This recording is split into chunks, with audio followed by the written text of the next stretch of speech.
Most acknowledge that UFO reports are not restricted to one particular country or continent of peoples. It is a global phenomenon, and those most closely affected by it, be they researchers or eyewitnesses, often come together at conferences staged throughout the world to share their views, information, and knowledge. In December 1999, we journeyed to Acapulco in Mexico, a popular holiday resort on the Pacific coast, to participate in the last major conference of the old millennium. Countless holidaymakers flock to Acapulco from countries far and wide throughout the year, drawn by sun-drenched beaches, magnificent bays, and nightly festivities which are a throwback to ancient Mexican culture. But the main attraction of that December week was undoubtedly the Congreso Mundial Ovni, an event which saw several sparkling presentations by some of the best-known figures in international UFO research. During our week-long visit, we caught up with several of the speakers during breaks in proceedings to seek their views on matters which are both topical and of particular relevance to their own field of study. Among them was Dr. Bob Wood and his son Ryan, who, over the past couple of years, have made several outstanding breakthroughs in analysing countless documents pertaining to an alleged covert UFO study group known as Majestic 12. Later, we hear from Dr. Richard Hains, widely acknowledged to be the world's leading expert on UFO and pilot encounters.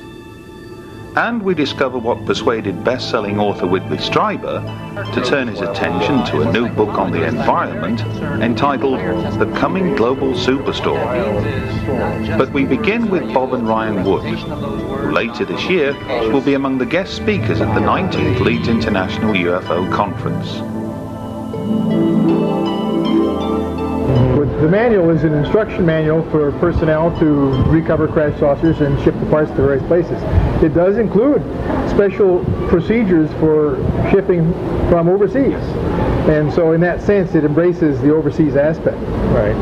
It's important to remember it is a field manual for troops in the field. And I think that this was, it didn't give a very broad overview of the program or maybe the other foreign intelligence that may have been available, but it was sort of a how-to manual. And when you look at the mundaneness of crate packing, it is almost an identical copy of an existing field manual, Army field manual from Carlisle Barracks in Pennsylvania, where they have a reservoir of all these manuals. And you can find the references in the back of the manual perfectly line up for the era, and some of the documents changed shortly thereafter the manual was printed in April of '54. So it's interesting that it's such a tight fit to that time frame. And even you might say that the fact that it's just about recovering wreckage and so forth, and not about all the other aspects that you mentioned, lends towards its authenticity rather than detracts. There are some other subtleties associated with the language too. For example, the use of the word screwdriver is two separate words, is the way it's shown in the manual, and that is consistent with what was in the dictionary like in 1949. And then over the next decade, it changed to one-word use as the application to a vodka drink got more. Yeah, I'm glad you mentioned some of those things. I mean, the first thing I think of is the control page in the manual. At first, the control page was not distributed because Don Berliner didn't perceive it, and then later it was discovered, and the control page has specific changes in the manual, and then initials and authorizations. And some of the initials, the JRT and EWL, we've been doing research and trying to identify those specific soldiers that would have been responsible for that in the Kirkland Air Force Base phone book. Stamped inside the manual is Unit KB88, Building 21, Kirtland Air Force Base. And we found there really is a Building 21. It's now called Building 750. And we can't determine whether or not there was a Unit 88, but we're in a correspondence with the historians of Kirtland Air Force Base, and we've been given verbal authorization to get the historic phone books to review and look for EWLs and JRTs, and then ultimately find those soldiers and ask them those questions. Well, we certainly welcome criticisms or concerns about the authenticity of the manual. In fact, we keep a running list of the best way to deal with those concerns. And well, one of the concerns, for example, was a raised Z. And what happened was, when I first met with a specialist at the government printing office and asked him, well, what do you think about this manual, this document? Does it look authentic to you or not? And he studied it and puzzled over it for a little bit, and he said, well, it looks to me like the type is right, monotype modern. And then he looked and he says, and it's interesting, he said that every so often the Z's are raised like we used to get in those days. And I said, well, why is that? And he said, well, because once in a while in letters that were not frequently used, they would only have a few master brass letters in the stack, and then every so often you get some sort of a piece of lead on the bottom, and you would find a repetition of the Z being raised in particular. So my partner's son went to the Stanford Library, and he found a document that was authentic, 1954, with just a few raised Z's. And you actually see lots of variability in the E's, in the A's, not so much on their lining up, but the formation of each of those letters when studied under 400% magnification. You can see that it's a mechanical process. And the answer is that as Stan Friedman and I followed the trail of the Special Operations Manual, he continued to receive correspondence from Timothy Cooper, including copies. And I didn't know that. And then, as we were talking along, he said, well, I'm getting stuff from a guy who lives in California. In fact, he says he lives a lot closer to you than I do, Big Bear Lake. Why don't you go up and visit him? So I called him and went to visit this guy, Tim Cooper. And he said that over all the years that he'd tried to get some interest from somebody in the UFO community, I was the first person to drive up the hill and say hello. So he was therefore motivated to exchange information, and after a couple of meetings with him myself, then Ryan and I met with him together. We probably had 6 visits, many dozens of hours. Yeah, 20 or 25 hours time with him. So Timothy Cooper's background is that he grew up in near Holloman Air Force Base in Alamogordo, and one of his close relatives was assigned there to work in the Army, and he had an unusual experience where he was asked apparently to run copies of a classified report which had to do with the crash recovery of a UFO. And he told this story to Timothy, and that caused Timothy to get some interest, so that as of 1988, Tim began to file Freedom of Information requests that ultimately transcended 12 different agencies. He has 5,000 pages of Freedom of Information request responses in his living room. Well, he basically has six different source elements.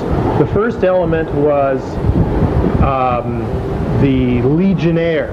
He met at the local Big Bear Legionnaire, who gave him the air accident report, which he later forwarded to Leo Stringfield, who published it in his book Status Report number 4, I believe.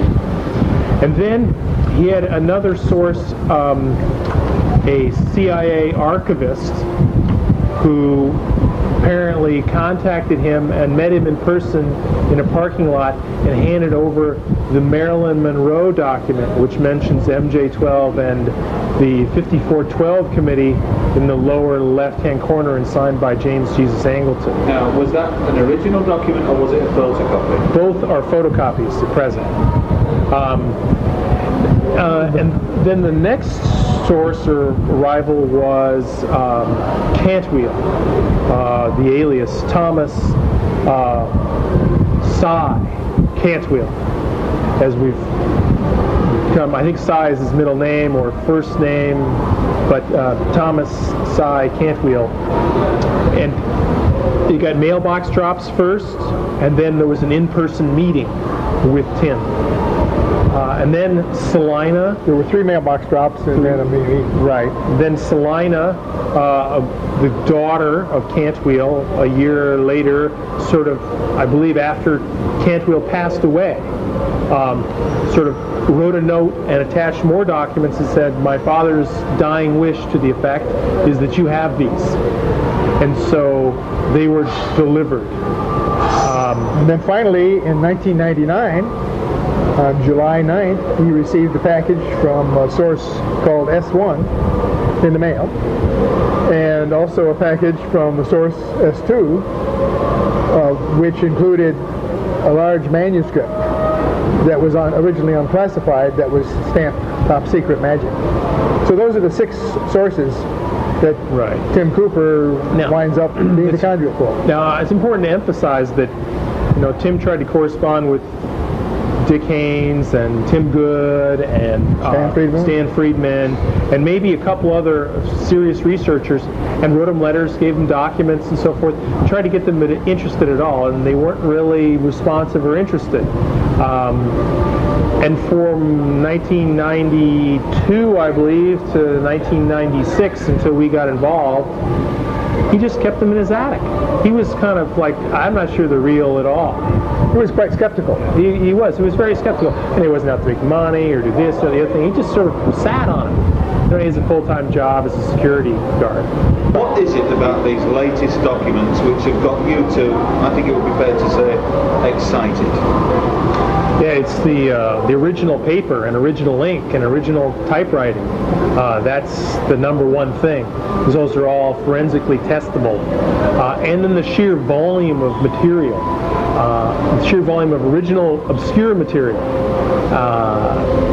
When you talk about obscure material, what do you mean obscure material? Well, things that you couldn't even contemplate fabricating unless you had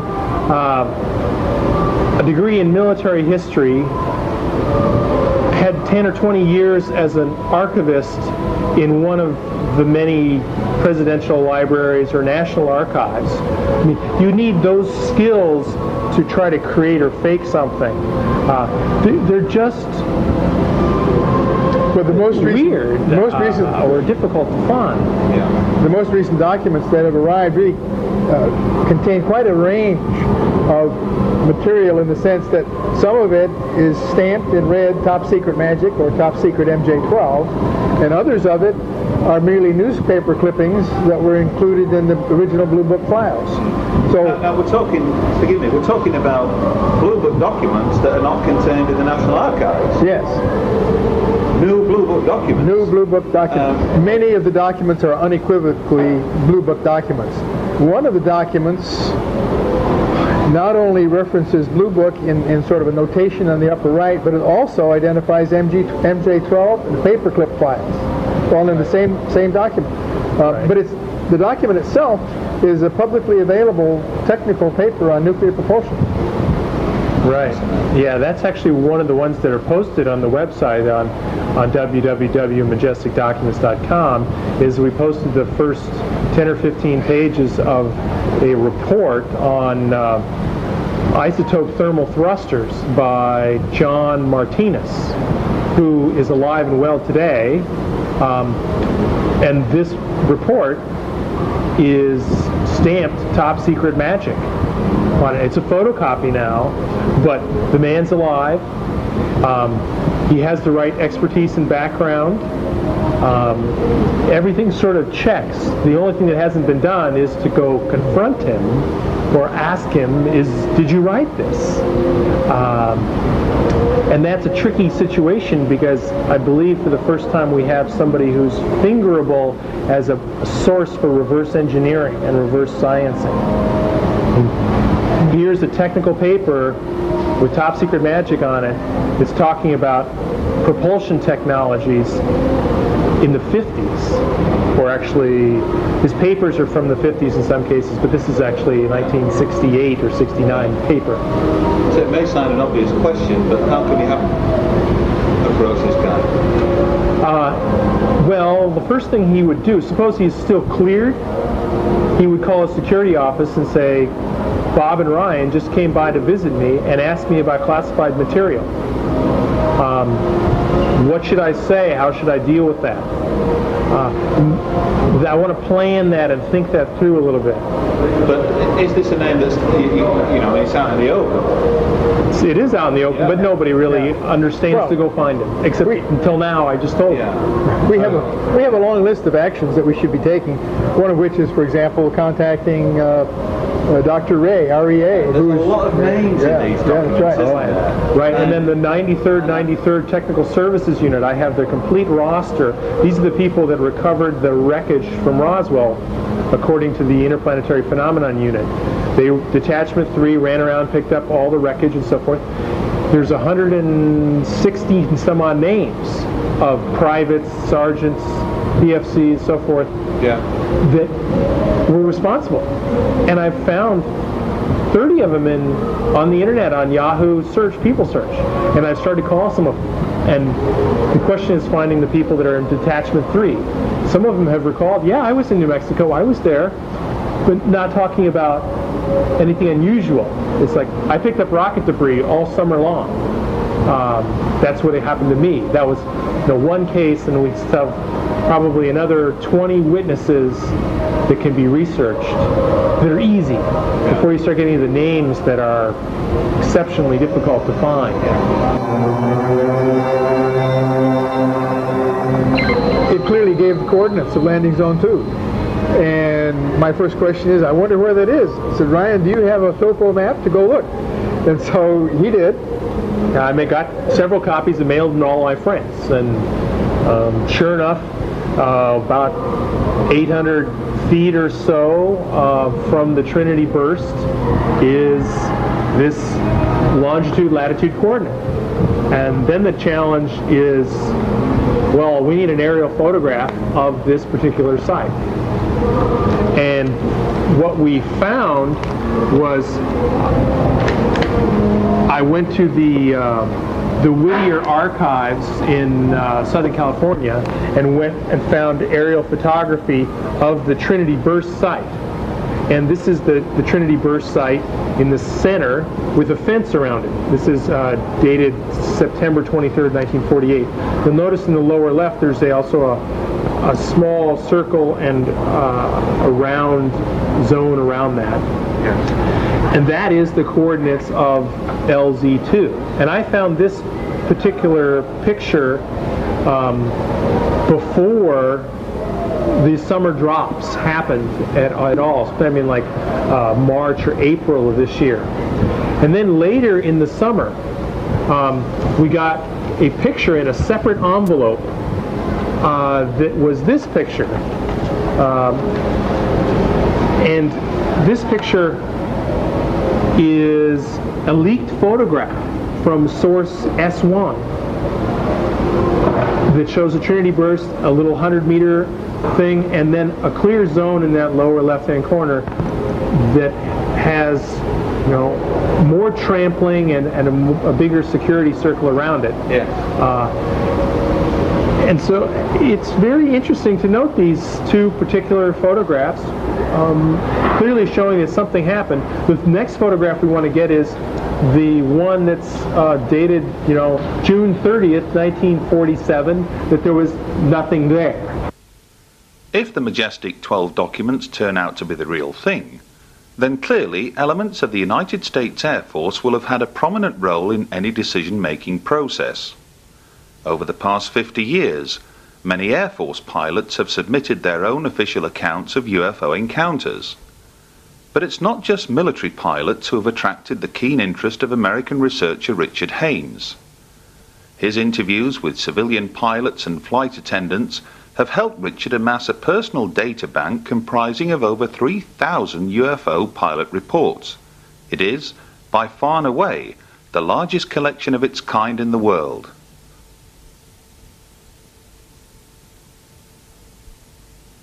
And I began this level of work back in the 60s, 1960s, when I was doing research for NASA, and had an opportunity to meet a lot of pilots.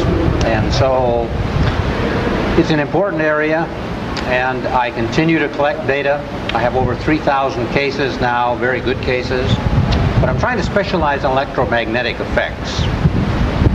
Some transient change in flight director, altimeter, compass, VORs, onboard electronic systems that only change their behavior when there is the presence of some strange phenomenon near the airplane.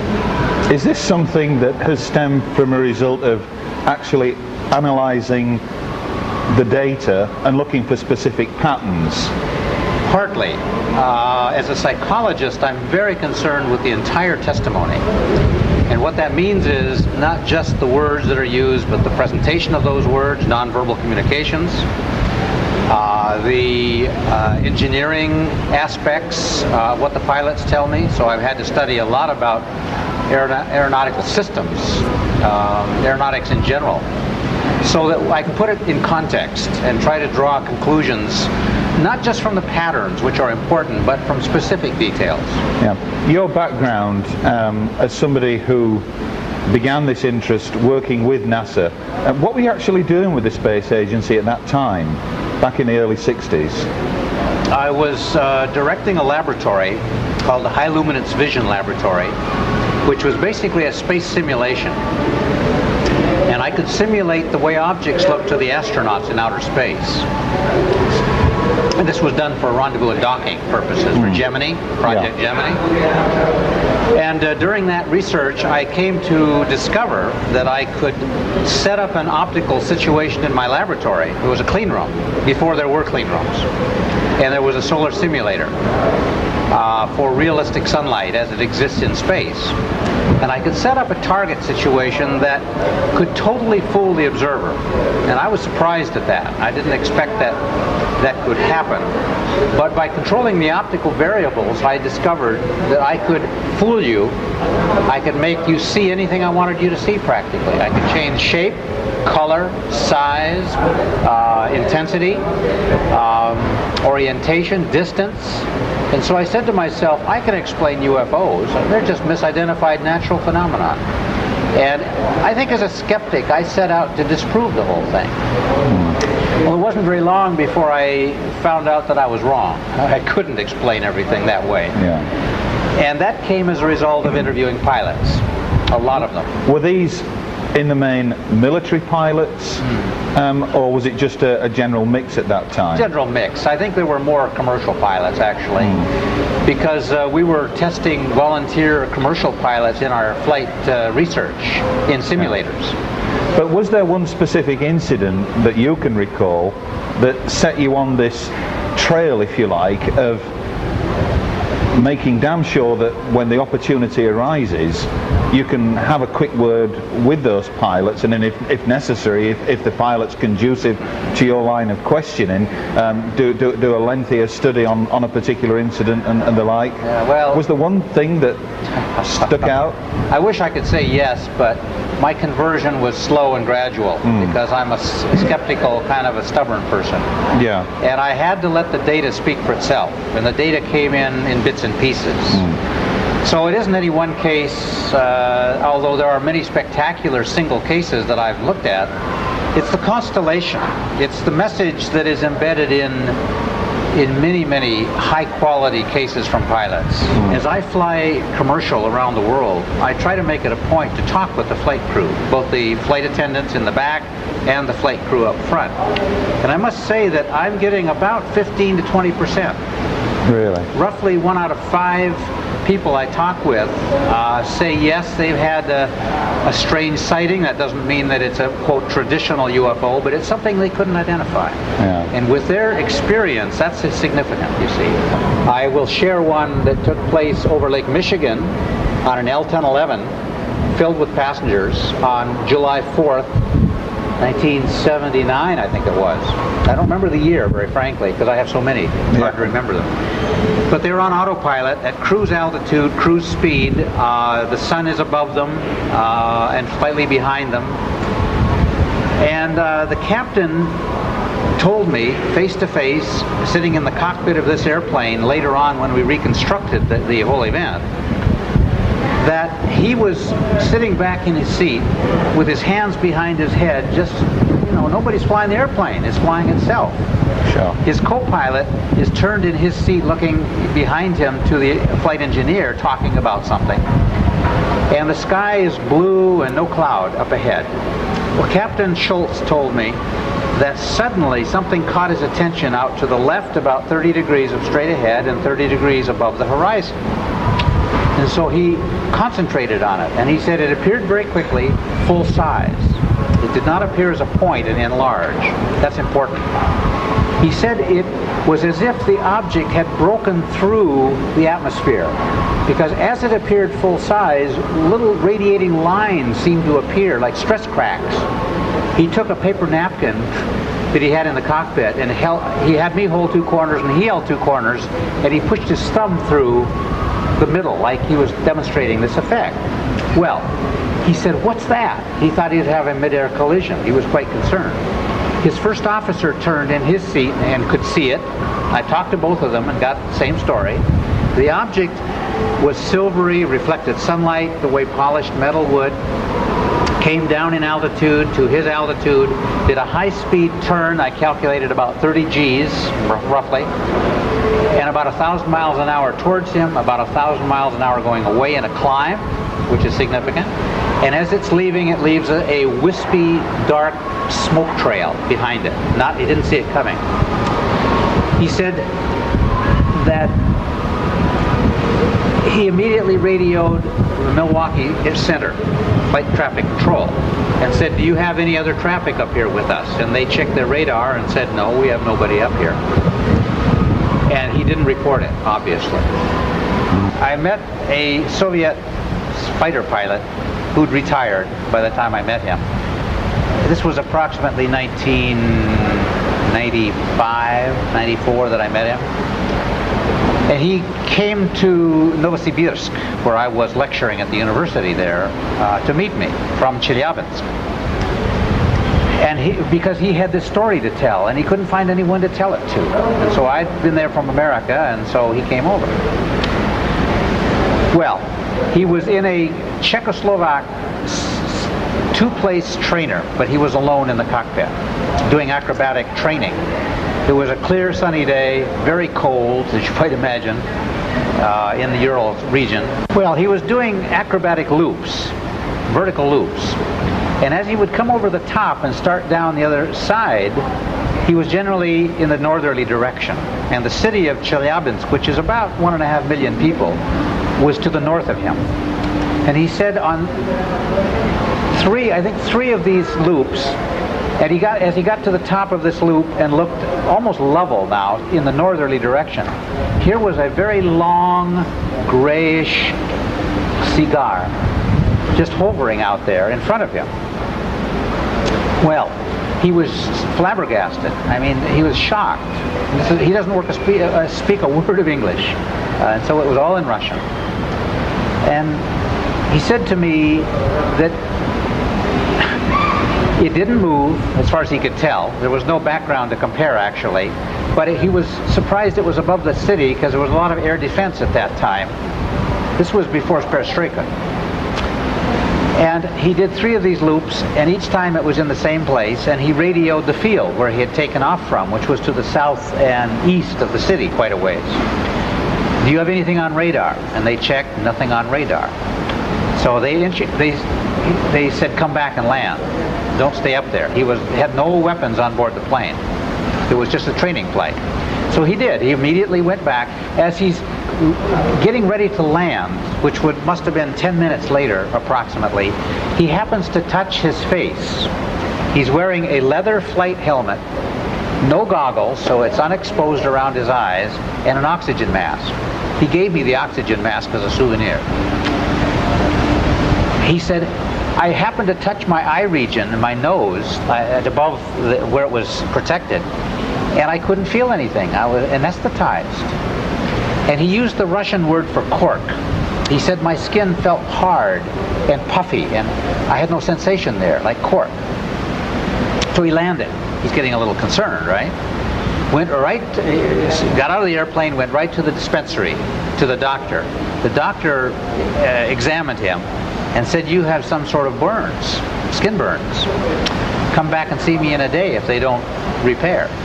Well, he said for about 2.5 to 3 weeks, his skin right in this open region here puffed out, he said, about 1/2 inch. Well, I talked to his wife when I was visiting years later in Chelyabinsk, and she backed up the story. She used her own words, but they backed up the story. She was scared. Some sort of radiation she was concerned about. And eventually, after 2-3 weeks, it goes back to normal, and there's nothing remaining, by the way, today. He was very concerned, as you might imagine. And I said, would you be willing to let me hypnotize you? And this is only the second time I've had a pilot agree. And so in Russian, would you believe, I hypnotized this Russian pilot, the Soviet pilot, and he comes out with more details under hypnosis, which tells me that it's a valid technique, and I can't bias him in any significant way, because I don't know that cockpit that well. Later on, I studied the cockpit and the flight performance of the aircraft, and I can tell you the wavelength transmission of the windows, because I'm concerned of how many seconds he was exposed, assuming it was from that object. What is the radiation dose falling on the skin that would produce that level of effect, even though we don't know what it is. It was edema. It was a water buildup, but we don't understand the hardness, the cork effect, let's call it. It was a very interesting case from the Soviet Union. One case comes to mind, a pilot and 3 passengers, 2 of whom were pilots themselves, were flying from southern Florida up to North Carolina at night in a twin-engine propeller plane. And Willie Smith did the analysis with Dr. Hynek years ago. The 2 of them interviewed the pilot. Well, they had electromagnetic problems with their VOR, which is part of the in-flight navigation system, such that it was drifting them farther and farther out to sea. They were over the Atlantic Ocean at the time. They were about 10 miles off the coast of Florida, and they could keep the land in sight, but there was not much traffic, and the air was as reasonable and so forth, smooth. Well, that's the first part of the story, that they're drifting more and more. So air traffic control, I think in Atlanta, calls them and says, where are you going? Correct your flight path 10 degrees left, you know, get back to land, so to speak, because you're drifting further and further. And they check their VOR and find that it's correct, that it's reading correctly, even though the radar from the ground tells them they're in the wrong place, more and more. Well, this happens twice. They have 2 corrections in flight over about a 40-minute period. Well, at one point, off to the east of them in the dark night sky, they see a light coming towards them, and it's fairly fast, it's fairly bright. They think it's an airplane. So he flashes his landing lights, which is standard operating procedure, right? Just to signal they see you, because you don't want to have any collision, of course. The object comes towards them on a bearing about 40 degrees, about the 2 o'clock position, roughly, relative to their heading. Comes down to their altitude, and the witnesses claim that this was a triangle, an equilateral triangle, whose sides were vertical, if you can think of that. So it isn't a thin triangle, it's a thick triangle, about 6 stories high. What's that, 60 feet, 70 feet thick, and at least, I forget that the estimate was hundreds of feet side to side to side on the 3 sides, and a triangular opening in the middle. And the pilot said it was such a huge opening that he was contemplating flying through the middle of this thing to avoid it. The object comes to an instantaneous stop at some unknown distance, where they don't know how far away it was, and reverses 180 degrees and goes off as it has come at a high speed until it's out of sight.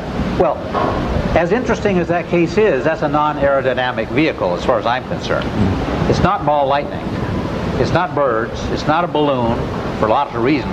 It's not stealth technology, because you'd never build anything that's stealth that way. We don't know its propulsion. It did not produce a shock wave. In that case, there were no electromagnetic effects as it was near the airplane. Perhaps the earlier effects, we don't know. It had very bright round lights, like headlights, along this 60-foot high front facing it. It flew front forward, by the way, not point forward. Each of these round lights were estimated to be 6 feet in diameter and white. So you can calculate the megawatts that are required to light those searchlights up, whatever they are. And by the way, I don't think they're portholes, and I don't think they're lights. I think they're a direct artifact of the propulsion system. While putting pen to paper has never been a problem for Richard Hains, the same can't be said of Whitley Strieber. Over the past decade, this most complex of characters has unleashed a mind-numbing series of books on UFOs ever since undergoing a traumatic abduction experience which deeply affected the man. But what, we wanted to know, had persuaded this gifted writer to set aside all talk of UFOs and abductions and instead produce an astonishing new book, warning of impending dangers to the global environment. The subject matter of the new book, which is called The Coming Global Superstorm, is sudden climate change. In The New Scientist of November the 27th, 1999, there is a story about the North Atlantic Drift, which is a current that is vital to the weather of Europe. It states that this current is changing its strength because of global warming, and that Europe is liable to get much colder very soon. A few days ago, there was a violent storm that swept across Europe because, apparently, of the declining power of the North Atlantic Drift. The Coming Global Superstorm is about what happens as these currents that bring warm water up from the tropics fail. And the reason they will fail is that the water in the northern oceans is getting so warm that the heat pump effect between the tropics and the north is ending. And the ironic danger of global warming is not that things will get too hot, but that they're going to get very much colder very suddenly, and the first place at peril is Europe. That is essentially the thesis of this book. What was it, what was the catalyst, if there was such a thing, that inspired you to research, if you like, the environment and produce this book? Well, I was writing a book called The Edge with the radio show host Art Bell. We were working on it together when I had a meeting in Toronto with a gentleman who seemed to know a great deal about the way the planet works, including giving me a quick 2-paragraph explanation of ice ages, and the comment he also made was that this was about to happen again. And I took notes while he was talking, and it was complex, but I was able to sort them out well enough. And when I sorted them out, I began to realize that what he had described was at the absolute edge of scientific knowledge of how the process of ice ages has taken place. And it was very interesting, and I could also see that it was a very important warning, because things were going to fall to pieces pretty soon, and we really weren't looking for this. We didn't realize it. So Art and I decided to change the subject of the book and write about this. This gentleman that I met came to my room in the middle of the night at 3 o'clock in the morning, and he seemed as human as you and me. He just was terribly brilliant. And there were many, many other things that he spoke about as well that I thought were richly insightful. It was a marvelous meeting, and that was where it started. Now, there's no mention whatsoever of UFOs or extraterrestrials or anything of that ilk in the book itself. But nonetheless, would it be fair to say that all of these so-called visitations, all of these global events that some label UFO phenomena, some label contacts, some label all manner of things, would it be fair to say that all of this has now, if you like, you found a meaning for this, that the well-being, the safety, if you like, of our planet is uppermost in the importance, if you like, of the phenomena, or whoever is behind the phenomena? The well-being of the planet and of us is uppermost in my mind. I have taken from my experiences whatever I could to serve that, including trying to understand whether or not there really are aliens here.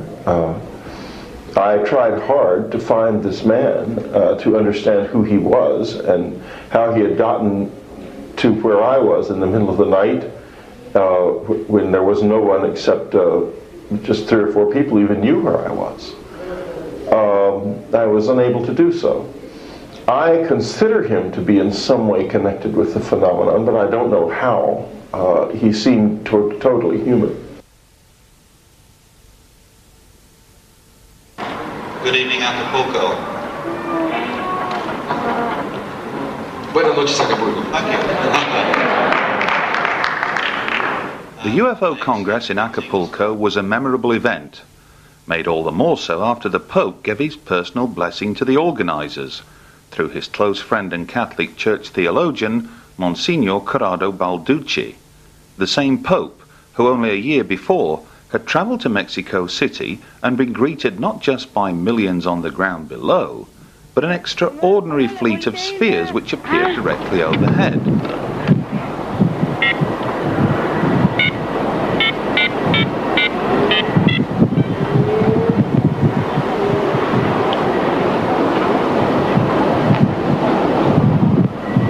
¿Todavía los tienes? Sí.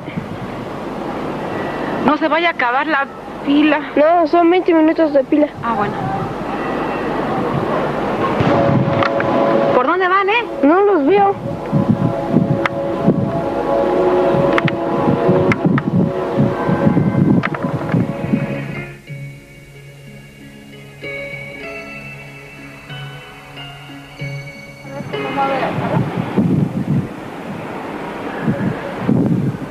No, son tres esferas. For years, skeptics and debunkers, and indeed some UFO researchers, have poured scorn on the so-called fleets. They insist that the sphere-like objects are nothing more than balloons. However, during our visit to Acapulco, Russel Callaghan stumbled across a little-known but crucial fact that belies this argument. Well, here we are putting the final touches to another edition of UFOs Hard Evidence. And just reflecting on what Graham had to say there, the trip to Acapulco was indeed fantastic. It was a privilege to be invited there to speak. We actually showed the Mexican people some of the NASA footage that has got people talking across the globe, really, by way of a thank you. Let's be honest now, Mexico has provided some of the best rational UFO footage and images and accounts for the last 10 years from anywhere else on the world, and it's Jaime Maussan who's been instrumental in making sure that this stuff goes out to people. We've done our bit, we've made sure that people see what Jaime's been presenting. Now, some people will have different feelings on some of the Mexican footage. For instance, we saw there Roman Catholic city, a Roman Catholic country. Mexico City alone has 22 million people. 98% of those are Roman Catholics. The Pope's visit was important and it meant a lot to those people.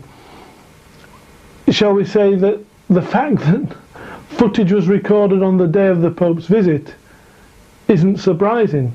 The Catholic Church, as we've seen in earlier editions of UFOs Hard Evidence and of course in the magazine, are embracing the subject in Mexico City. The word UFO is in the Vatican's own directory, and Monsignor Corrado Balducci seems to be at ease with the subject with the Mexican people. So much so that when we stood there on the Wednesday night and heard Corrado Balducci deliver the Pope's personal blessing on the Congress and wishing it success and happiness to the people who were there. It's a milestone that wasn't talked about anywhere other than in Mexico. Surely that should make the news, you know, but that's another story.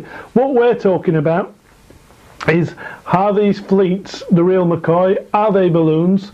Are they hoaxes? Are they stars? Well, the stars for me, no. The skeptics seem to hang on to anything and everything that's feasible. Stars can't be stars in the daylight. These things are moving about, for goodness sake. Look closely at the footage. They don't move in the same direction. These things wander around each other. The formations change, especially this one on the day of the Pope's arrival. The formations are constantly changing. Birds don't fly like that. Birds tend to stay together and move together. And if we watch carefully, we can see that there's different motion, different speeds within the actual fleet or flotilla or whatever you'd like to refer to it as. We don't know what they are. One thing that I'm fast becoming to accept that they aren't are balloons. Now, we've heard over the years, and last year there was some remarkable footage shot in the south of England that the people at the television company who recorded this footage didn't want to share it with anyone, so the only people who saw it were those fortunate to be in the south of England on the night of the newscast, or if someone's been fortunate to see a recording of this thing. Leading researchers in this country turn around and say, oh, these are just balloons. Well, Mexico City is a little bit different. This country, 600-700 feet above sea level is the norm. The high peaks up on the moors of Yorkshire and up in the Cumbrian mountains, 1,100 feet above sea level. That's nothing. You know, Mexico City is thousands and thousands of meters above sea. Staying with Jaime, who lives in Mexico City itself, I can tell you climbing the stairs to bed on a night was something of a task. You know, the breath is drawn away from you. It took me 5 of 7 days just to be able to feel comfortable with the high altitude and the low air content, or the low oxygen content within the air. This poses a problem for things like this. During the Congress, a young man was there every day with this Corona advertising blimp, advertising the Congress, but he was tethered. And I thought, well, surely they're going to fly this darn thing. It was beautiful weather, you know, it was 90 degrees in the shade, there wasn't a breath of wind, there shouldn't have been problems. I spoke to him, and in broken English he explained quite simply that the problem is the altitude in Mexico, more so Mexico City than Acapulco, because Acapulco is only a few hundred feet above the sea, but the quality of helium gas that's to go into these things to fill them makes the expense enormous to fill one of these blimps with high quality helium to get lift. Because of the altitude of Mexico City, even when we get these things buoyant, he described them as being lazy. They fly very lazily in the sky. Yes, children's balloons are available. We've seen the cartoon characters, the little silver balloons, and I've seen them where people have let go of them, and they don't achieve a great height. These things seem to saunter about at 10-15 feet above the ground and end up getting caught in the electricity cables that are only maybe 20 feet above the road. Now that's due quite simply to the atmosphere, the air conditions in Mexico City. Again, very high altitude, very thin air, the helium just can't lift the balloons, and to say that a fleet of balloons could be released, hundreds of balloons, in the Pope's image we've counted 50 different things there, 50 different images. If this was the case, and these things are flying at several thousand feet, the volume of helium gas and the expense of helium gas to fill these balloons to achieve this sort of lift would put you in the category of paying somewhere around about 15 or 20 pounds a balloon. Mexican people don't earn that in a week. Ask yourself the question, are they going to pay that for a balloon? No. I do not think these are balloons. As we approached the dawn of a new millennium, something else of potentially huge importance was taking place on the other side of the world.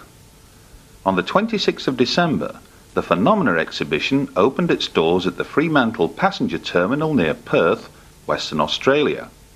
Some 2 years in the planning and a solid year in the making, The organisers of Phenomena intend to clone the exhibition and, through a worldwide franchising operation, help further educate tens of millions as to the reality of this subject.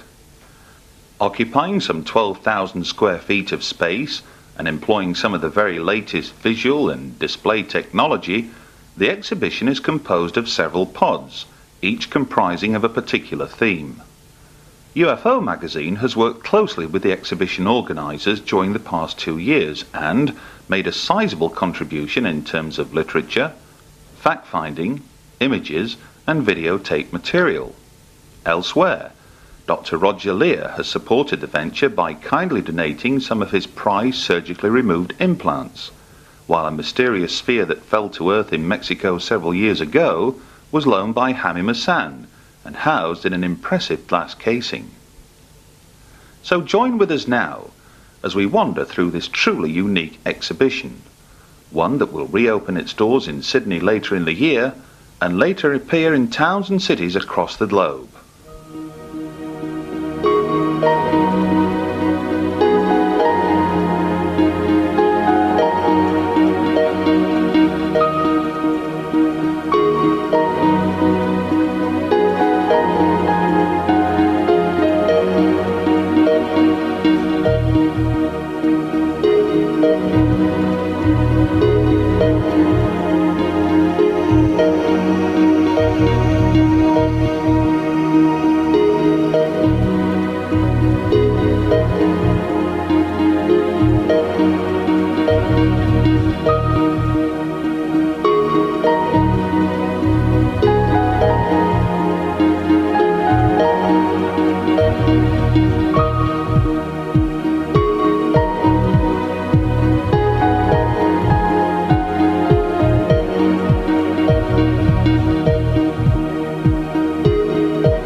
Back in March this year, our travels took us to Laughlin, Nevada, home to the International UFO Congress and Film Convention, the largest UFO conference of its type staged anywhere in the world.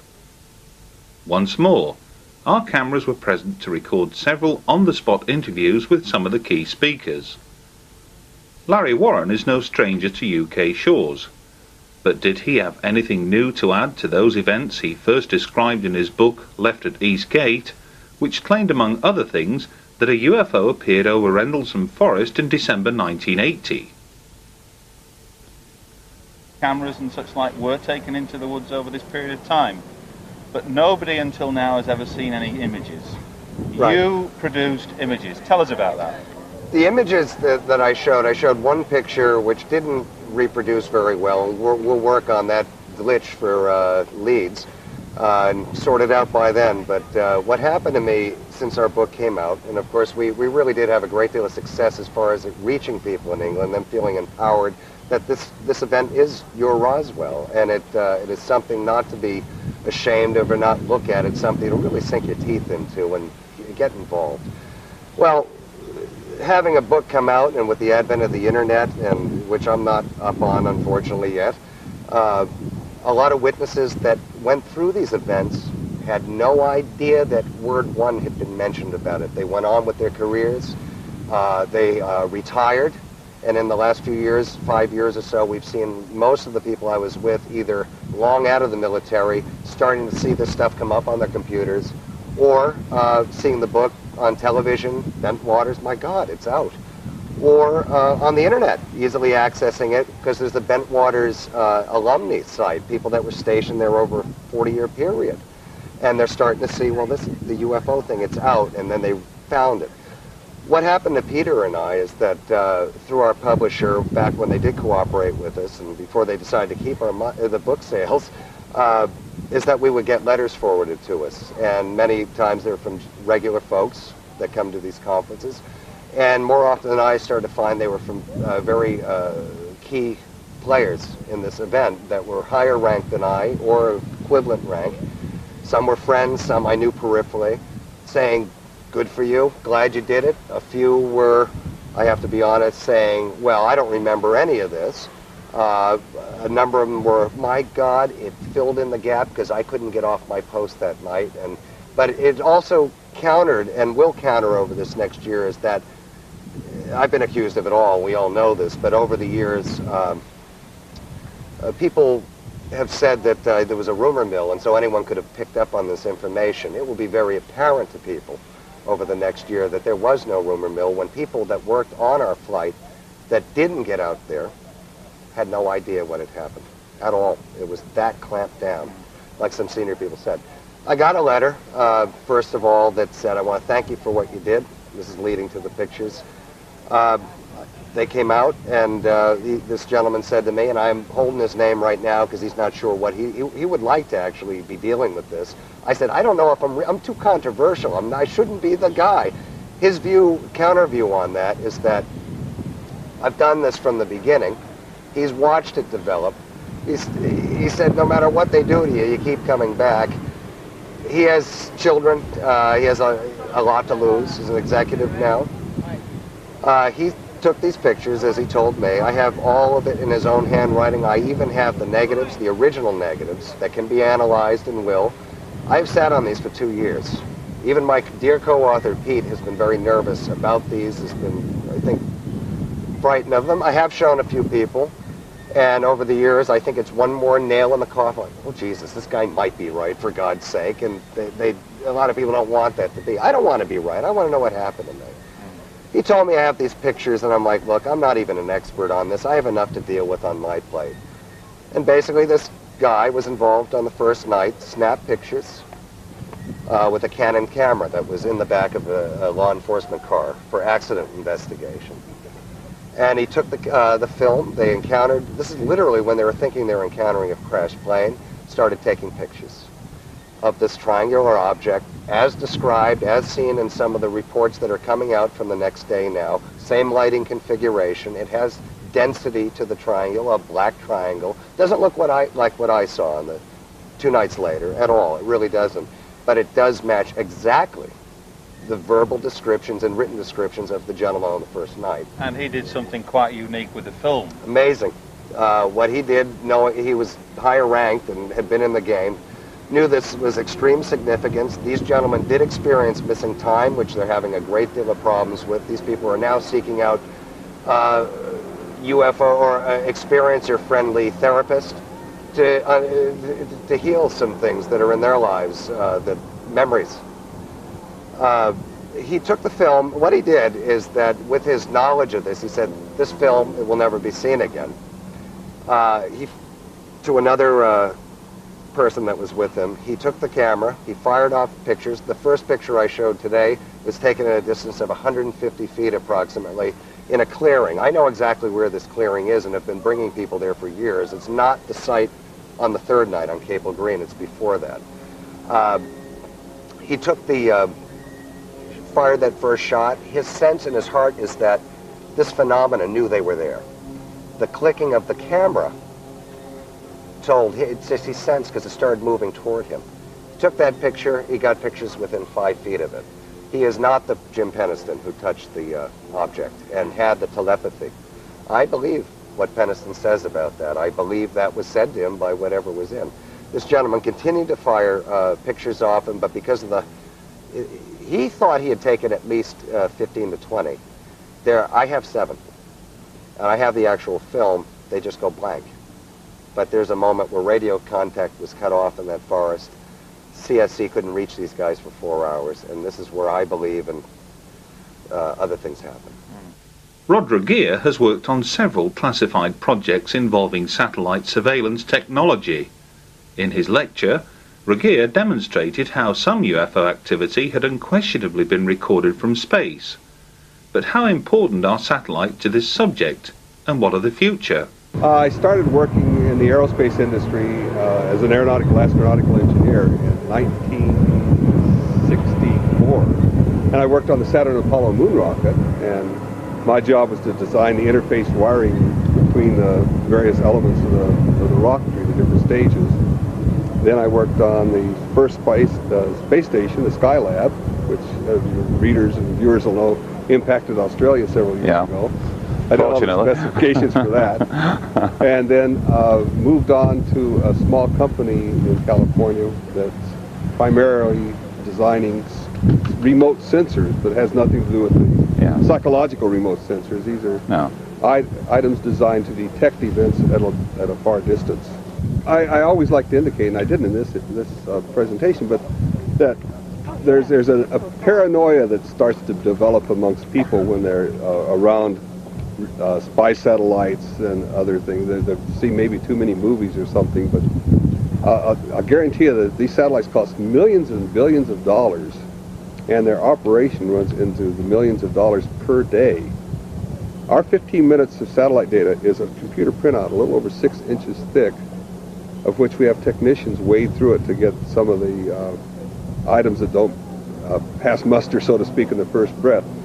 And so what we have is a tremendous amount of data, and for the resources to be spent on determining who's visiting whom at what meeting, it would be in the intelligence agency's best interest to pick up the telephone and have the local sheriff or police drop by and pay them a visit, rather than devote a very expensive reconnaissance satellite to take pictures of the license plates of the automobiles in the front yard.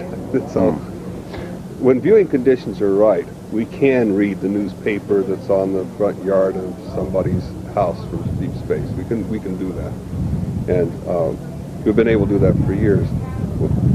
More important though is we can also use these for beneficial measures that beyond the surreptitious observation of our neighbors, and that is to look out to exploit mineral deposits, find oil fields, look at pollution tracking.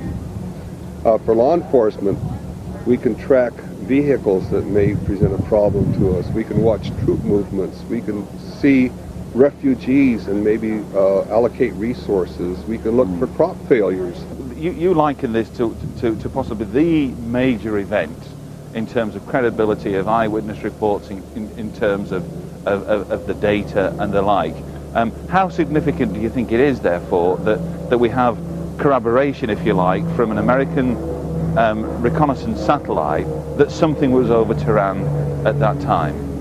I think the primary importance was that it demonstrated graphically, I believe, for the first time, both the capability and the limitations. We spotted this thing, we had it, and yet we were defenseless against it. Fortunately, I think we were able to sort of sit back and say, it's happening to a neighbor, and therefore we can coolly observe it, as opposed to it's happening in my front yard and I must worry to defend my family against it. And I think that allowed us to put in some measures. I know one of them was to improve communication systems that enable us to get the information back sooner. And I think that the lessons learned from the Tehran were instrumental in helping us in the Gulf War, because we've greatly increased our capability between those two events in a short period of time, when you're talking about the time lag in military procurement and the activities that go along there. Yeah. Intrigued to learn of the post-Tehran reports as this thing sped through the Mediterranean and out towards the Atlantic. Presumably then, was there no means for the satellite technology? It might have obviously been passed on to another satellite, I don't know. No data to suggest that this thing was tracked by satellite at that time. Our satellite did not track it. What I believe happened is, as they change energy states, they become, the spectrum of observation shifts. And when they change energy states, we get to the point where we can't really track them. That's where I said the ultraviolet would be good for that. Visible light, when they reach a high energy state, they disappear. Yeah. Where do you think satellite technology is going to be, say, 10, 20 years hence from now? And what impact do you think, generally speaking, that's going to have here for people on Earth? I believe the big push, and as we've already seen it start, will be on Earth resources management. And I mean that as the population continues to grow, We need to find new oil deposits to exploit. We need new mineral deposits. We need to really vigorously pursue monitoring the cleanliness of our water and our atmosphere. Where are the sources of pollution? And we can do that readily from space. So that the person who's doing the pollution can be tracked down and not his innocent neighbor who happens to have a smaller checkbook. So the biggest growth area I see is in enabling you and me to have a much better life as a result of applying this technology to our day-to-day living experiences, traffic patterns, cattle and animal migrations, and there's all manner of, we're only limited by our imagination, by what we can see looking down at this beautiful planet of ours, and wisely trying to monitor and care for it and nurture it. And I think we've got an opportunity to do that now that we've never had before. At the beginning of the year, Peter Gersten, head of Citizens Against UFO Secrecy, challenged the US government in court to come clean about its knowledge of flying triangles. After winning a preliminary judgment in his favour, he later lost the argument when the judge ruled in favour of the government. Although this interview was conducted before the appeal, it nonetheless affords a fascinating insight into the mindset and thinking behind one of ufology's most influential characters.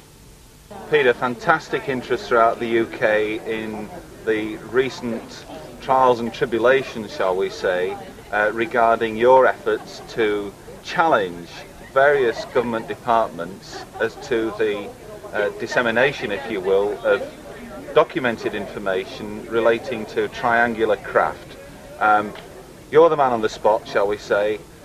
How would you appraise the current situation? I mean, this is quite a unique thing, isn't it, to get the judge to actually side with you? Oh yes, this is the first time Cause has brought Citizens Against UFO Secrecy. In the last 20 years has brought maybe 6 lawsuits. This is the first time the judge has been receptive to my arguments. Receptive to the point of directing a governmental agency to provide a UFO group with additional information. Now, what is it about the triangles that you feel is so significant, or is this just a part of the whole big picture here? Well, you're right on both accounts. Number one, it's part of the big picture, but it also involves an object the size of a football field that can hover, or what's described as, from witnesses as floating, which is unusual to describe a mechanical craft, that can accelerate rapidly, attain high speeds, that's virtually noiseless, that has orbs around the sides that detach and attach. I think that since this object is being seen in populated areas over the last 20 years, not only in this country, but in England and in Belgium and other countries, I think it's time we found out about it. And what's more significant is that when we inquired of this object from the Department of Defense, they told us they conducted a reasonable search and can find no information on this object. As far as I'm concerned, they're lying to us. It can't be possible because they searched the Defense Advanced Research Projects Agency and they had no information.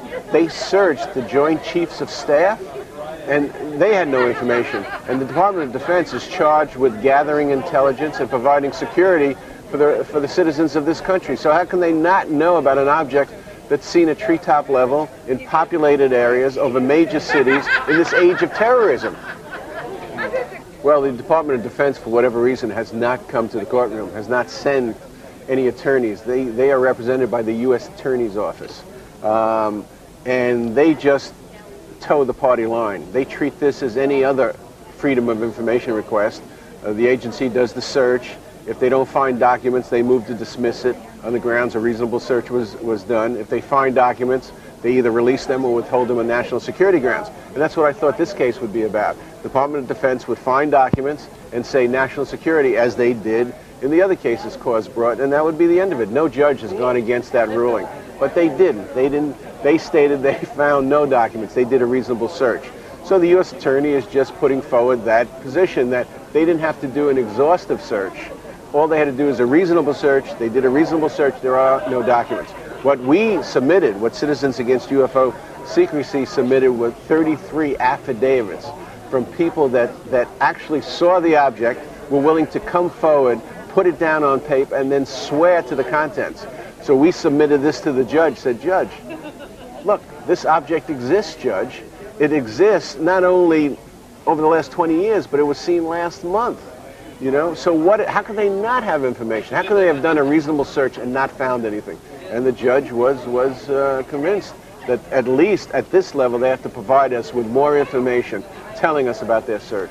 The obvious question then arises, where are we going with this now? Where does Peter Gersten and Citizens Against UFO Secrecy hope to take this now? What's the next step? We hope to go where no group has gone before.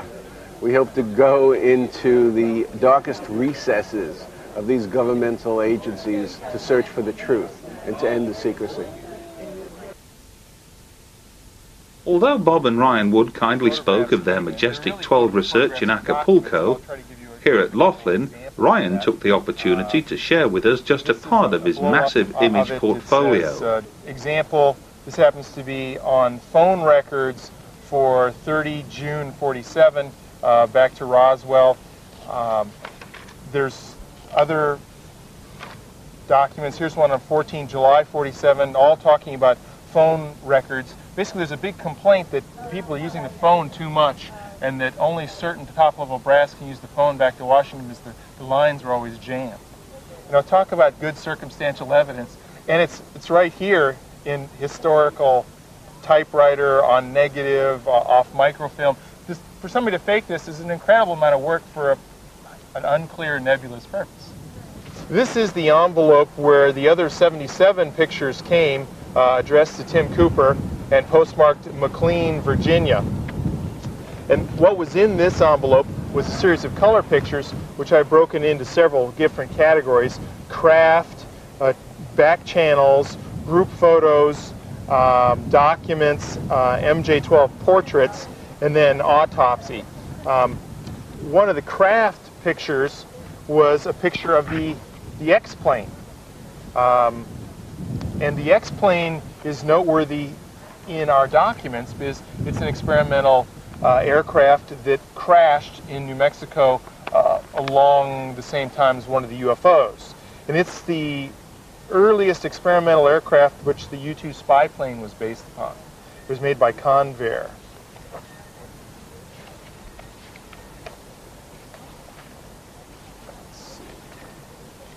I'll mention this one for a second. This is a unusual looking craft that says DOD video, and what I just realized really after watching Wendell Stevens give his talk is that this looks very similar to the egg beater type craft that was near Area 51, or was alleged to come from Area 51, with these funny looking protrusions. So I think that this is actually a U.S. built craft of some sort and not extraterrestrial. And that brings up a whole new thought in my mind of, am I getting junk along with... This is a picture of sort of an unknown object. It's unclear, and it's not sure that we don't have it right side up or upside down, but it looks like a spacecraft of some sort, although there seems to be like rivets or spark plug-like edges, which are consistent with some other witness testimony for craft. A couple of Russian or KGB officers, an MJ-12 back channel. We don't know his name. This one is a KGB intelligence chief. I can't remember his name right off the bat, but you have identified him. Yeah, one of our friends has got a name. And then here's a group picture of a variety of the MJ-12 players, Forrestal being front and center with Vandenberg and Bradley over here. And this is an admiral of some sort. He has a naval uniform on, but I don't know his name. And this one around the table. Okay. Which is... Yeah. This is a picture of the scientific advisory board in 1947 with Theodor von Karman at the head of the table and the label of MJ-12. It's not clear if everyone was cleared or briefed for MJ-12, but I think that many people were involved in the reverse engineering. It may have been parceled out and they've only given one aspect of the problem to work on, but these people were most likely involved in a serious way. Earlier we mentioned how Dr. Roger Leir had kindly donated some of his surgically removed implants to the Phenomena exhibition. But what is it about these implants that the makeup of the implants themselves points to an extraterrestrial presence? Well, I was the one performing the first surgery because it was a foot case, and the general surgeon then acted as my assistant. In doing so, I was the one that did the active probing through the tissues to look for the object, and he, for example, as an assistant does, uses the retractors to hold the wound open and assist me with light and advice.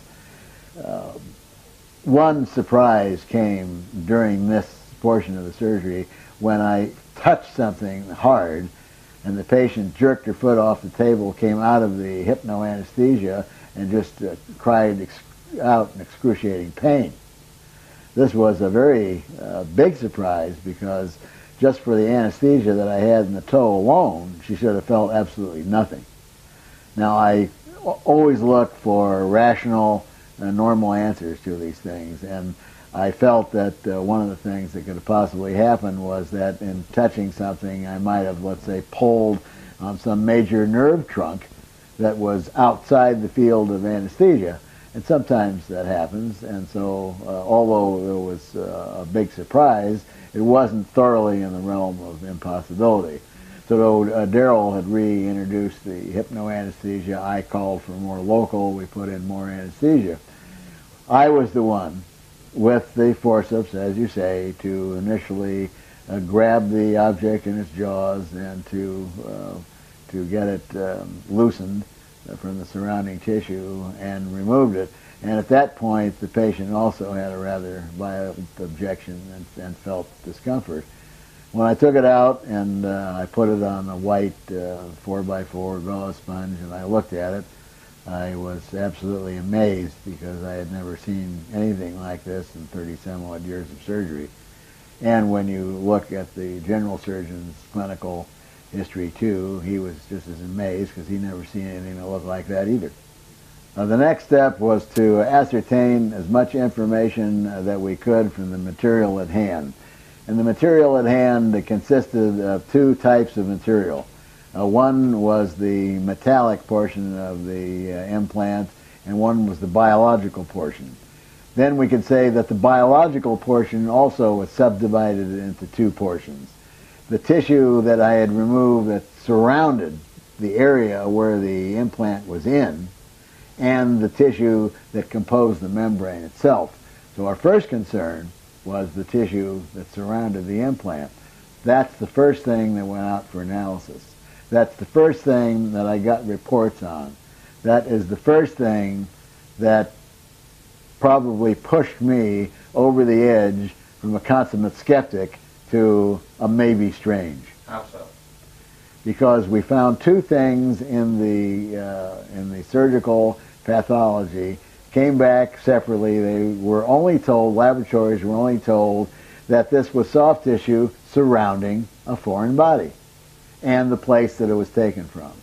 The primary concern of a laboratory when receiving a soft tissue specimen today is whether it's malignant or benign. That's their primary interest. And so, first of all, they came back, the tissue was benign. There was nothing there to indicate any kind of malignancy, no tumor-type tissue. Next thing what we found was that the tissue contained no evidence of an inflammatory response. And when I saw this, I read the first report, I said, gee, this is weird, what kind of a fluke is this? And thinking to myself, this lady must be a very strange lady because she doesn't react to inflammation when she gets something in her body. Individual thing, individual anomaly. Strange, but could happen. Then I read the second pathology report, which came back on the gentleman with the object and the hand, and again, in different language, different words, but saying the same thing, no inflammatory response. And I said, wait a minute. 2 individuals? Oh, there's something very strange here. Then the second strange thing we found, that in both individuals, these areas were loaded with what are called nerve proprioceptors, little special sensor organs of nerves in tissue where it is not anatomically correct to be. Anatomically, if we look at the body, or we look at the chart, or we look at a copy of Gray's Anatomy, or if you do surgery for 30 years, there's areas in the body where structures are constant. In other words, if you opened up a toe, you would expect to find bone. You would expect to find muscle. You would expect to find some blood supply. You would expect to find some nerve supply. Nerves and specialized nerve tissue run in the areas where they're supposed to be anatomically correct. If you look in a book, this is the training. Most human beings, if we open them up, certain areas of the body, all the anatomical structures will be the same. So that's actually what allows surgery to take place. We don't expect to open a chest and in one individual find the heart 2/3 on the right, 1/3 on the left. It's always 2/3 on the left, 1/3 on the right. The tissues where these objects came out of were sort of a fatty, fibrous, cushioning type of tissue, deep down next to a bone. These are not places where you find specialized end organs for nerves. It was found that if the objects were taken out of the blood serum solution and dried, the membrane became brittle and lost its tensile strength. And then you could take any sharp instrument and cut through it, scrape it off the metal that was within. And when we first did that, we found out that there was 2 pieces of metal that composed the T-shaped object, not one. But it would be impossible to know that as it came out of the body, because you could not move one little metal member on the other. It would not move. It was wrapped so tightly with this membrane structure, one piece of metal would not move upon the other. So that's how we got it off, and that's the next step, was that we took pieces of the membrane and we sent that for analysis. The results of the membrane analysis, again, was one of the many surprises now, one piled upon another, which propelled me into an area that I wound up in today. The membrane was composed of only 3 simple human biological substances. One is called a protein coagulum, which just means that it's protein derived from clotted blood. That's the bulk. And in this bulk, if you look at it under the microscope, you see some brown granules that look like raisins. And these brown granules were subjected to an iron stain, and it came back positive, and it was determined then that these brown granules was a substance called hemosiderin. And hemosiderin is an iron pigment, and it's oxygen-binding pigment, the cousin of which is hemoglobin, which is in the red cells. It's the carrier transport mechanism for oxygen about the body. Then the third and the last thing that we found were strands of keratin. And keratin makes up the outer layer of your skin, makes up your fingernails, toenails, your hair, and the first few layers of the cornea of the eye. And those are the only places you find keratin on the body. Now, there is a pathological situation. In other words, abnormal physiology is pathology. There are abnormal situations where you can find a process occurring in deep tissues of the body called keratinization. In other words, things can be coated with keratin. And we don't know why that occurs, but it's some sort of a genetic anomaly. But this was not keratinization. This was actually keratin strands that were in this membrane.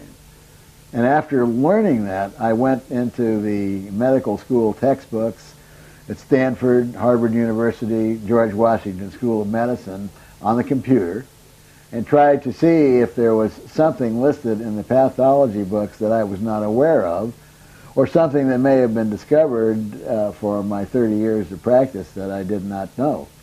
And I was unable to find anything that had ever been removed from the human body that was composed of these three substances. And this is a challenge that I put out today, that I make, of course, to anyone in the scientific field, is if they think these are mundane objects, then please, please direct me to where I might look into a textbook and see this material somewhere else. I think we might say that the total sum of what I've done so far is do 8 surgeries to date, and that the 8 surgeries have netted us 9 objects. And of the 9 objects, 1 turned out to be an ordinary piece of strange glass that contained sulfur. So that leaves us with 8 objects from 8 surgeries, all which turn out to be very strange. 3 of these 8 objects are little grayish-white balls that are attached to an abnormality of the skin. And these were mistaken by a dermatologist in one case to be a lesion called a calcifying epithelioma, saying that the little grayish-white ball was a ball of calcium. This was one of the first specimens that went into the National Institute for Discovery Science, and it turned out to have 21 different elements, and none was calcium. The information on the other balls, we are just starting now to get that information in because of the lack of funding and the cost of these tests. Now the other 5 objects are all metal objects and all covered with this very strange membrane. 3 of the 5 objects are little cantaloupe seed shaped affairs, and once the membrane is removed, there's a little metallic rod inside. The other one that was removed from the toe of the lady was a T-shaped object which contained 2 little metallic rods, one butted against the other. And the last one was a metallic triangle that was removed from a gentleman's jaw, also covered with this very strange membrane. Now, the first set of results came because the National Institute for Discovery Science had sent some of these metallic objects to Los Alamos National Labs. Los Alamos did a comprehensive examination with an electron microscope and told us what elements were in the metal rods. And at the end of their report, they merely suggested more research, more tests should be done. At that point, we knew we didn't have an ordinary piece of wood or a twig. We knew that a prestigious laboratory such as Los Alamos would not say go do further testing if they had an ordinary mundane object. So the objects then went back to NIDS, and from NIDS they went out to New Mexico Tech, which is another world-class laboratory, and an entire battery of metallurgical examinations were performed. The results, their conclusion was that these were objects that were most likely samples of meteorites. And they were not told the origin. The laboratories were never told whether these fell off an ostrich's feather or whether it was found on the bottom of the ocean. So we know, without a doubt, since there is no skin abnormalities with metallic objects, no scar, no visible port of entry, we certainly know that the lady did not step on a meteorite and the gentleman didn't whack one with the back of his hand. Finally, to top off the metallurgical testing, tests were run at the University of California, and the researcher there determined that some of the metals, some of the elements in these objects contain non-terrestrial isotopic ratios, which means they don't come from this Earth. By this time, I don't think that I could have had any further surprises that would push me farther over the edge than I already was. This was the icing on the cake. This then meant that we were proposing the most profound question that could absolutely be proposed to mankind. And that is, people who allege alien abduction wind up with objects in their body that contain extraterrestrial isotopic ratios. And therefore, the only conclusion that I could draw was that these people are telling the truth. And this is proof that mankind has been manipulated by extraterrestrials, interdimensionals, some other being other than human beings. To end this edition of UFOs Hard Evidence, here's a look at some recent and not so recent video footage gleaned from UFO enthusiasts around the world. Until the next time, thanks for watching, and we look forward to the pleasure of your company again in the not too distant future.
Occurred on Saturday the 29th of April. What was unusual about this sighting was there were actually 4 separate sightings of craft within the space of roughly an hour and a half.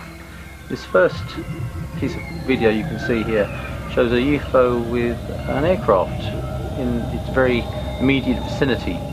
The aircraft seems to be above the cloud because it gets obscured behind the cloud. The UFO is actually, I believe, beneath it because it hovers underneath. So there could be some distance between the two craft, but still in aviation terms it's quite a near-miss event. So I think it's quite significant for those reasons. You can also see that there's quite a bit of aircraft traffic in the vicinity.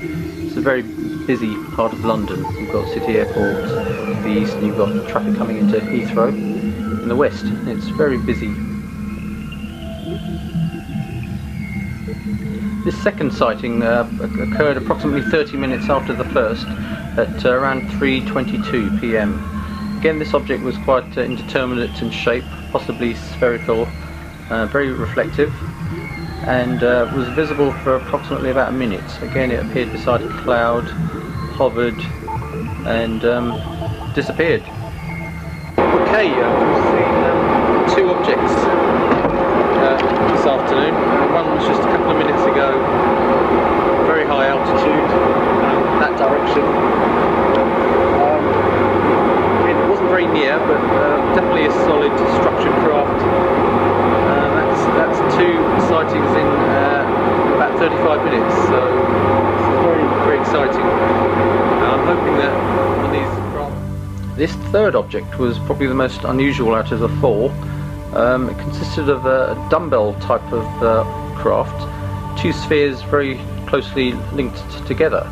As you'll be able to see from the video, it seems to be a kind of rotation going on with these 2 objects, and you'll also notice the top of the spheres seems to blink in and out of visibility, very unusual. Again, suggests that this isn't a balloon or 2 balloons strung together, because again, it's swaying on a particular axis, and if these were balloons being buffeted around by the wind, you wouldn't really expect this kind of uniform rotation going on. I believe that personally this is some kind of dumbbell craft that is actually coming in and out of our dimensional plane, if you like. God knows what the physics involved is, but you know, one minute you can see this object and the next minute it's kind of hazy. This final object appeared at approximately 4:20, roughly 35 minutes after the dumbbell craft. Again, it just appeared from out of the blue. What's interesting about this object is that it seems to hug the contour of the clouds. Now, it seems to me that it's definitely under intelligent control. If it were a balloon, you'd expect it to just be blown around randomly in the sky, but it's actually following the contour of this cloud as if to keep itself concealed from inquisitive eyes. This whole event drew to a close roughly about 4:25. So we're talking about an hour and a half in which 4 craft appeared at separate times. Again, this is sets a precedent for me. I think it's very significant that these craft are appearing in greater numbers and more often. I think there's definite hint that this is an attempt at communication by the occupants or the pilots of these objects.